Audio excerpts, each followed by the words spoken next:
Assalamualaikum warahmatullahi wabarakatuh. Perkenalkan, nama saya Widya dari Prodi Kesehatan Masyarakat Fakultas Kesehatan Masyarakat Universitas Baitur Rahman. Di sini saya akan mempresentasikan materi komunikasi kesehatan terkait dengan topik komunikasi dalam perubahan perilaku.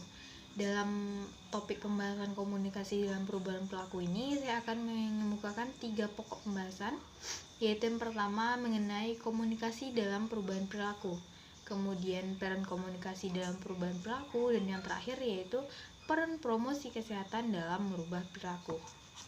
Baiklah, langsung saja kita membahas tentang topik pembahasan pertama, yaitu komunikasi dalam perubahan perilaku. Dikatakan di sini terdapat 2 suku kata, yaitu komunikasi dan perubahan perilaku, di mana komunikasi ini adalah suatu bentuk penyampaian informasi dari komunikator kepada komunikan. Sedangkan perubahan perilaku yaitu efek atau dampak yang ditimbulkan setelah ataupun respon setelah menerima informasi yang disampaikan oleh komunikator. Jadi dapat disimpulkan bahwa komunikasi perubahan perilaku adalah sebuah proses interaktif antara individu dan komunitas untuk membangun perilaku positif. Dengan kata lain, bentuk sebuah respon atau sebuah reaksi seseorang terhadap informasi dalam komunikasi yang disampaikan. Contohnya pada kasus stunting.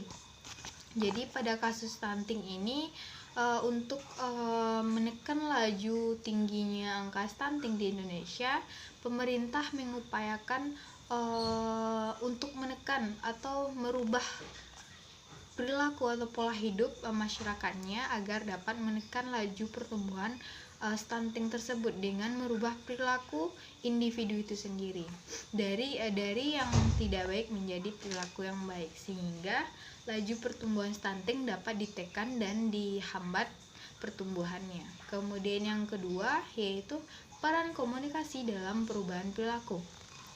Jadi peran komunikasi dalam perubahan perilaku yang pertama yaitu adanya pengetahuan, di mana pengetahuan ini bentuk dari komunikasi atau komunikator menyampaikan suatu pesan. Jadi pesan itu berupa pengetahuan dan nantinya akan membuat komunikan ini dari yang tidak tahu menjadi tahu, dari yang tidak mau menjadi mau, dan dari yang tidak mampu menjadi mampu, dan kesadarannya terhadap dalam berkomunikasi. Yang kedua yaitu kesadaran, di mana kesadaran ini yaitu bentuk dari respon ataupun efek dari komunikasi yang telah disampaikan. Contohnya, kalau contoh pengetahuan yaitu seseorang menjadi tahu akan suatu penyakit atau suatu wabah yang sedang menjangkit di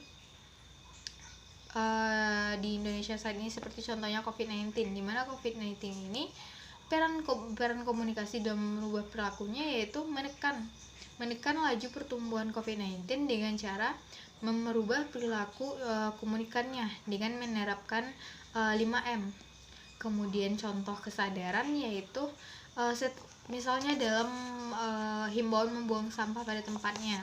Setelah diberi himbauan tersebut, komunikan menjadi sadar akan tindakannya jika apabila dia membuang sampah sembarang tempat akan membuat tempat menjadi kotor, dan efek buruk yang dapat ditimbulkan yaitu apabila hujan terus-menerus dapat berakibat banjir.